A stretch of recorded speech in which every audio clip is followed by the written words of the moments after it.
Então, boa palestra a todos, aproveitem. Boa noite. Boa noite. Tudo bem com vocês? Tudo certo? Tudo bom? Bom, como a professora Amanda disse, é um tema delicado, mas atual, né? Dentro de uma legislação que não é tão atual assim. O assédio moral foi inserido na nossa CLT, que existe, ela tem origem desde a década de 40, ou seja, uma legislação que tem mais de 80 anos. Uma legislação que foi criada no período do governo ditatorial. Olha que interessante, no tempo do Getúlio Vargas.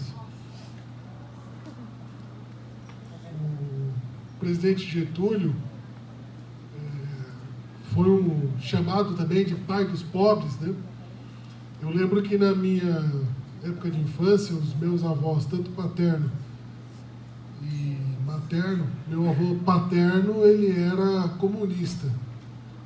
Já o meu avô, por parte de mãe, era um capitalista. E o engraçado é que os dois gostavam do Getúlio. E aí começou os conflitos, né? E aí assim começou a minha história, professor Marco Aurélio. Exato. E naquela época o Congresso estava fechado, o Senado estava fechado e foi por decreto a consolidação das leis do trabalho.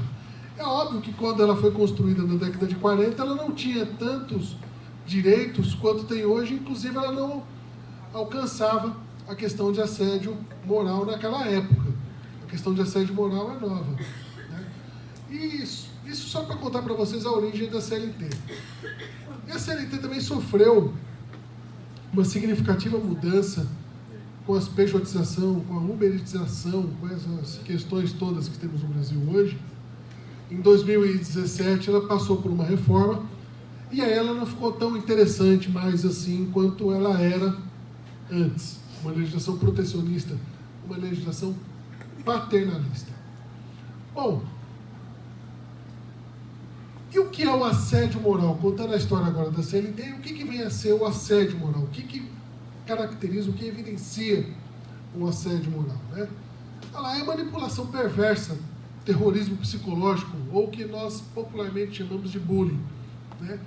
É aquilo que afeta o caráter das pessoas, é aquilo que atenta contra a dignidade da pessoa humana. Tudo aquilo que traz um prejuízo psíquico à pessoa é considerado o assédio moral.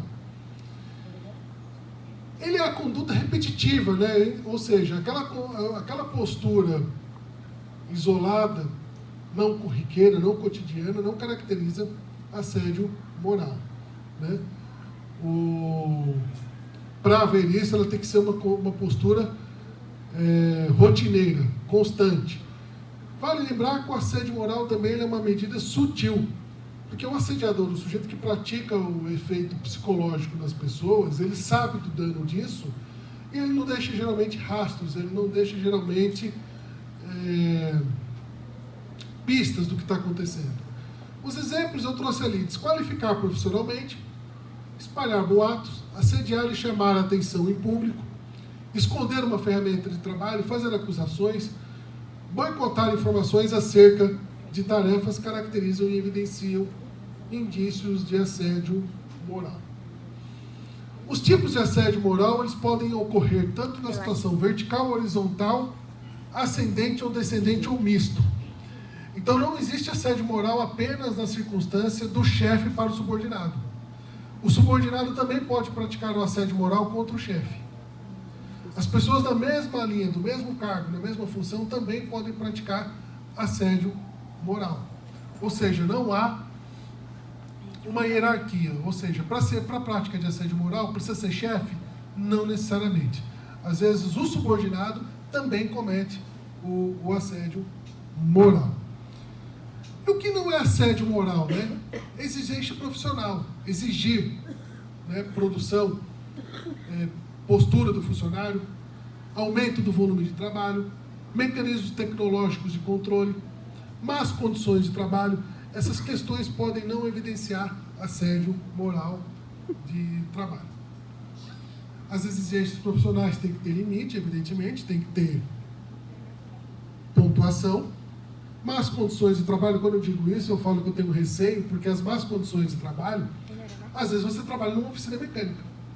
Embora eu, quando jovem, conheci uma oficina mecânica que ele era extremamente limpo. Atuava dentro de uma oficina limpa. E se você levasse o carro sujo para ele, ele não mexia no seu veículo. Ele fala, leva de volta o automóvel, eu só mexo com o automóvel quando ele estiver limpo. Né? Mas existem empresas, fábricas metalúrgicas, ou seja, qualquer outro ramo, que pela sua própria natureza, pela inerência do seu trabalho, ela é suja. Né? Então dizem que a sujeira em si não caracteriza o assédio moral. E as consequências do assédio moral? Né? O que traz o assédio moral? Ele traz consequências para os funcionários, ele traz consequências para a empresa e ele traz consequências para o Estado. Né? A primeira dessas, ao empregado, ao funcionário, vem em virtude da dificuldade de se relacionar com outras pessoas.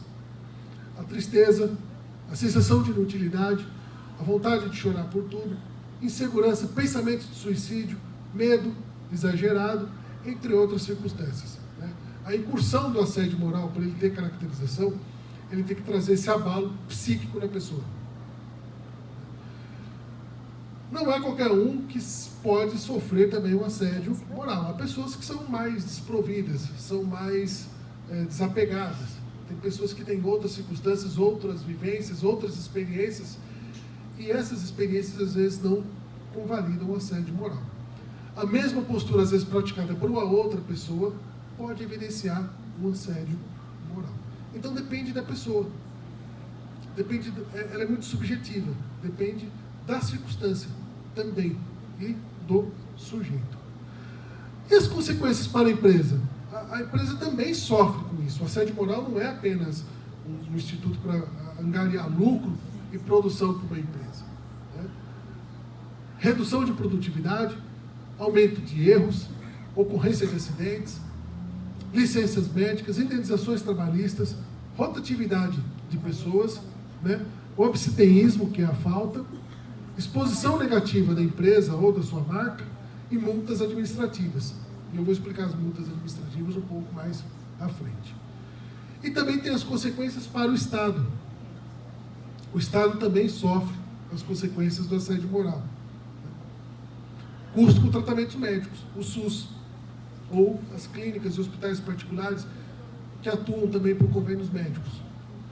Despesas com os benefícios sociais e os custos com processos administrativos e judiciais. Ou seja, são formas, meios e mecanismos que trazem prejuízo também para o Estado. Então veja o efeito disso, nefasto. Os funcionários, para a empresa e para o Estado. Como eu adverti lá no começo, ela é uma prova muito difícil de caracterizar, porque o assediador, o sujeito que faz a prática de assédio, ele não deixa rastros, ele não deixa pistas.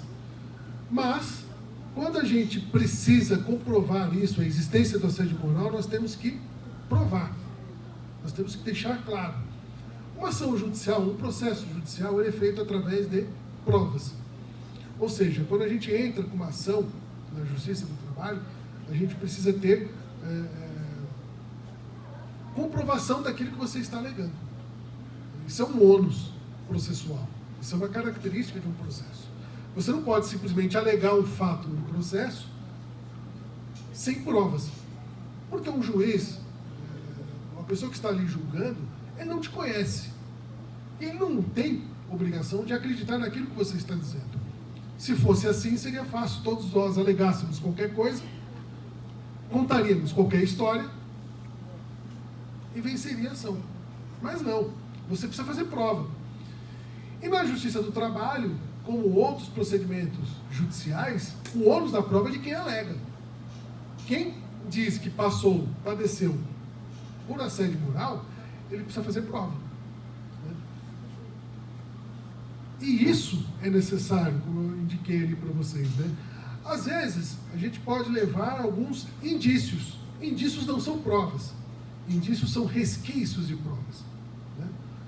Mas, se aquele fato, aquela circunstância for rotineira, for constante na Justiça do Trabalho, o juiz pode dizer, olha, eu já vi isso acontecer com outros funcionários dentro dessa empresa em circunstâncias parecidas. E às vezes até buscar o que nós chamamos de prova emprestada. Ele vai lá no outro processo e pega a prova daquele fato e traz para aquele processo para demonstrar a ocorrência e a prova do assédio moral. Um WhatsApp, um e-mail, conversas pelas redes sociais. Há funcionários que podem gravar. Alguns falam, mas é lícita a gravação? É. Precisa de autorização para a gravação? Não. Porque às vezes se você mostrar para o agente que você está gravando, ele não vai fazer a prática. Então tem funcionário que grava, né? Liga lá o microfone, lá, o gravador do celular, põe debaixo de um teclado ou de qualquer uma outra coisa e grava aquelas posturas. E como eu